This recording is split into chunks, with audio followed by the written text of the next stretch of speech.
Díomh a chairde agus tá míle fáilte romhaibh go Choláiste Ghlór na Mara I Mala Brigeen. Tá anmhrónaring nach féidirling Oíche Oscailte a agrú im mbliana, ach tá súla going inis deise thuairt díomh ar scoil deiscint trí Físeán beag atá cruthatha going. Sa Físeán seo ficigh sibh na háiseanna, na hábhar agus na himachtaí atá ar fáil ansá sa scoil. Beidh seansa go bhfuil chomá bualadh lena ar dhaltaí agus tuair siad blaise beag díomh de atmosfér na scoile. Míle fáilte romhaibh a chairde agus buinigí fíorthanamh as.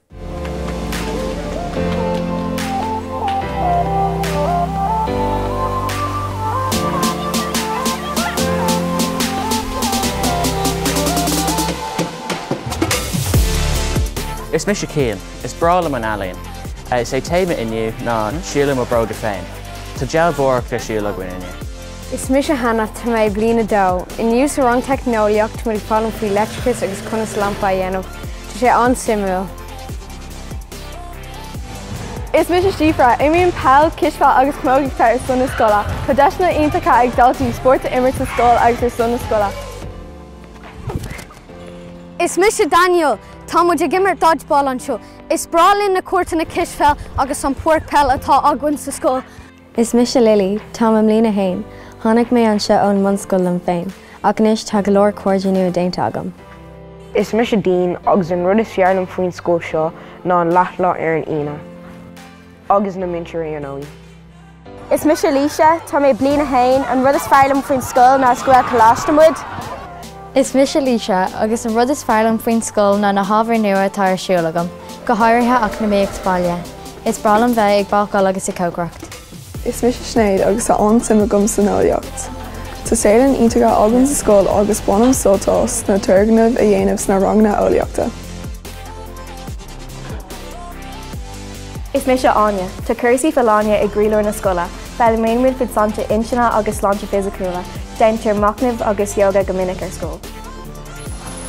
Is Evan, imíonn peallgéileach, cisfeáil, soccer agus smaoineamh le son na scoile. Tá áis na sport an céad scóil gan anseo agus tá an deise an corpéidegus a dhéanamh mar ábhar áid teiste comá. Is Owen agus is duine ceolbhar mé. Tá neart deis na ceol ar fás a scóil. Tá sé mar ábhar scrúdathe idir bliana hain agus bliana sé, déantar ceoldrama san idir blian agus tá grúpa tradiisiúnta ceol aghainn comá. Je m'appelle Achille, je suis en 5e année, j'adore étudier les langues, surtout le français. Pour l'année de transition, j'ai passé 1 an à étudier en France. Is Emer, is mintir méid a dhaltaí le uachas anseo ar an léir. Aibríonn muid ar scileanna na saol agus scileanna na sóisialta anseo. Bhailinn is anam dom is dhalta mé a rang léir. Is machlan rang léir mar féadlam sus a ghlacha agus mindfulness a dhéanamh. Díaghuit is Christian, tá mé san idir bliain agus is brála mai madóra.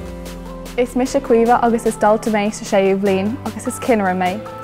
Ceirí na cineirí leis an dhalta sóisireacha ach go háirithe an céad bliain. Tá muid an bródúil as ar scóil. Is Fé, níor as mé ar gaelscoil agus bhí mé an nervhís ag teachtasteach a Gael Choláiste, ag fuair mé go leor cabhair agus san isis maithí mar páirt an scóil. Aoife is anam dom, is cinnear mé. An focail is tábhachtaí I Choláiste Ghlór na Mara ná meas. Meas ar féin, meas ar céile, meas ar an timpeallacht, is meas ar an Ghaeilge. A chairde tá súla agam gur bhainmhar tainmh as an Físeán agus gur bhainmhar tainmh as bualadh le pobal na scoile. Meabhrúcháin gur an dara lá fethead de bhí deireadh fór an spruc lá de iarratais do bhliana hain na bliana sa chuain. Sé sin fethe dó, fethe trí. A reminder that the deadline for applications for first year next year is the 22nd of October. If you would like any further information, please don't hesitate to contact us by email at rooney@cgnm.ie or by phone on the phone number showed below. Míle buíochas agus slán go fóill.